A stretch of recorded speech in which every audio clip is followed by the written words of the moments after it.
Hey everyone, कैसे हो आप सब। तो देखो, हम लोग ना सुबह 12 बजे 27 तारीख को कि शायद 28 तारीख को ना नहा धोआ के एकदम रेडी होके कुंभ जाने के लिए घर से निकल जाते हैं। ठीक है, लेकिन ये कुंभ का ब्लॉग नहीं है, मैं इसमें कुंभ के बारे में भी आपको बताऊंगी।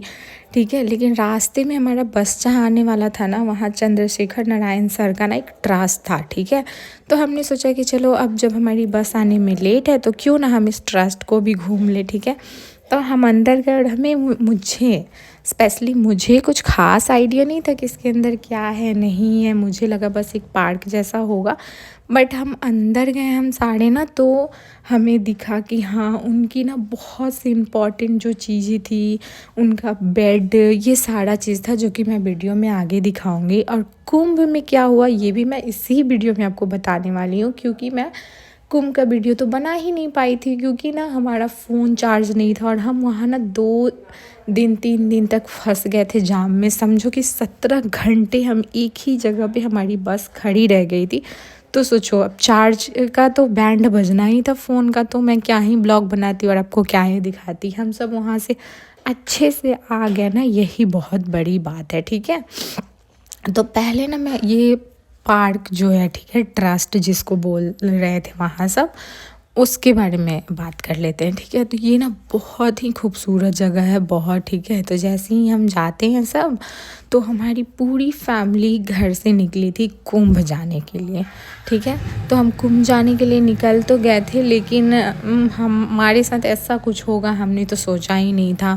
तो अभी जिस जगह पे हम पहले उसको एंजॉय कर लेते हैं। तो ये चंद्रशेखर नारायण सर का जो ट्रस्ट था वो बहुत ही प्यारा, बहुत खूबसूरत और यूनिक लग रहा था।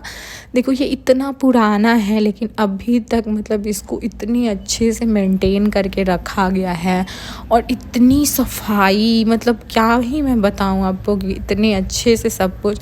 तो हमें इसके अंदर का कुछ पता नहीं था, जैसे कि मैंने बोला था, बट वहाँ एक अंकल थे ना, उन्होंने ना हमें सारा कुछ घुमाया। उन्होंने देखा कि हम वीडियोस बना रहे हैं ना, तो वो खुद ब खुद हमारे पास आए और हमें एक एक चीज़ वहाँ के बारे में बताने लगे और खोल खोल के दिखाने भी लगे। चंद्रशेखर नारायण सर का रूम जो था, फिर उन्होंने हमें दिखाया उनकी शादी का भी सब कुछ, मतलब जितनी चीज़ वहाँ पे उनकी मतलब याद में रखे हुए हैं, यूनिक जो सारे चीज़ थे उनके, वो सब चीज़ उन्होंने हमें दिखा। तो देखो, फिर हम इनके ना ये वाटिका की तरफ जाते हैं। ठीक है, जो इनका चंद्रशेखर वाटिका था, जिसमें बहुत सारे अलग अलग तरह के प्लांट्स लगे हुए थे, अलग अलग फ्रूट्स के भी पेड़ थे। ठीक है, जो बहुत छोटे थे देखने में, लेकिन सब में फल लगे हुए थे। ठीक है, तो ये सारी चीज़ बहुत यूनिक लग रहे थे। और हम बस का इंतज़ार कर रहे थे और हमारे पास टाइम बहुत अच्छा खासा था, तो हमने सोचा चलो हम एक एक चीज़ को एक्सप्लोर करेंगे। और पता है, हमने बहुत अच्छा करा कि हम कहीं गए और हमें बीच में जो दिखा ना, हम उसमें ही बहुत इंजॉय करने लगे। ठीक है, फिर हमें ना ये जो अंकल थे वो लेकर आते हैं, हम दूर से ही देख रहे थे विंडो की तरफ से ऐसे। तो उन्होंने जब देखा तो हमें बुलाया और सारी चीज़ें मतलब खोल के, वो यहाँ पे उनका स्वेटर था, कोट था, वो जो चादर ओढ़ते थे वो था, उनका चेयर ड्रेसिंग सब कुछ पता है। वैसे इनका वो कुर्ता है, धोती, जैसे का जैसे उनका था ना, सब कुछ मतलब वैसे ही रखा हुआ है। किसी भी चीज़ के साथ कोई भी ये नहीं की गई है। ठीक, तो वो जो अंकल हमें ना सारी चीज़ें बहुत बारीकी से, देखो ये उनका ड्रेसिंग है। ठीक है, और फिर वो हमें आगे ले जाते हैं, हमें लगता है हो गया अब मतलब, तो वो बोलते हैं कि नहीं, चलिए आप लोग म्यूज़ियम भी देख लीजिए उनका।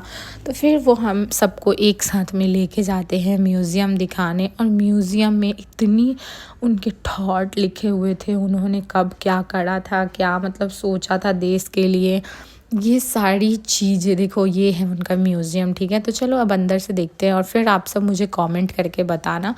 और ये ना दियरा साइड में है। ठीक है, और बहुत अच्छा ट्रस्ट है, घूमने जाना ही चाहिए। मैं ये सोच के नहीं गई थी, ठीक है, कि मुझे वहाँ म्यूज़ियम दिखेगा या कुछ भी। मैंने ना हमेशा अपनी भगनी से सुना था ना कि वहाँ बहुत सारे मोर हैं, ये हैं वो हैं। तो मैं जैसे कि एनिमल्स लवर हूँ, मुझे एनिमल्स बहुत पसंद है, तो मैंने यही सोच के गई थी कि मैं ना वहाँ मोर देखूँगी, ये देखूँगी, वो देखूँगी। बट जब मैं वहाँ गई और ये सारी चीज़ें दिखी ना, मुझे बहुत अच्छी लगी। और वैसे भी वहाँ का लोकेशन इतना प्यारा था कि मैं क्या ही बताऊँ। और आप सब चंद्रशेखर नारायण सर के बारे में तो जानते ही होंगे, या आप गूगल करके पढ़ भी सकते हो। तो ये सारी उनकी बहुत ही यूजफुल थॉट जो उन्होंने लिखा था या जो देश के लिए करा है, वो सारा ऐसे कटिंग कर करके लगाया हुआ था। और हाँ, अब लास्ट में हम लोग कुंभ की भी बात कर लेते हैं, क्योंकि मैं तो कुंभ जाने के लिए ही घर से निकली थी। देखो यार, मेरी मानो तो कुंभ नहीं जाओ, ठीक है। जो लोग भी अपनी फैमिली से प्यार करते हैं ना, वो मत जाओ। ऐसा नहीं है ना कि गंगा स्नान करने से मतलब कुछ होने वाला है। ठीक है, हमारे सनातनी धर्म का है, नहाना चाहिए, लेकिन इतने भीड़ में रिक्स फैमिली के साथ तो नहीं लेने चाहिए। अभी वहाँ का जो माहौल है, होपफुली हम सब गए, हमें कोई प्रॉब्लम नहीं हुई। हम बस जाम में फंसे थे, बाकी हमें कोई प्रॉब्लम नहीं हुई थी। हम नहा के वापस आ गए। लेकिन अगर मेरे से कोई सजेशन मांग रहा है मेरा फ़ोटो वीडियो देख के कि मैं जाऊं या ना जाऊं, तो मैं सबको यही बोलूँगी कि मत जाओ। अभी का माहौल नहीं है वहाँ जाने लायक, बहुत ही डेंजर है। नहीं तो आपको मतलब उधर से आपको 30-40 किलोमीटर पैदल चलना है यार, कोई सुविधा नहीं है आपको वहाँ जाने आने का।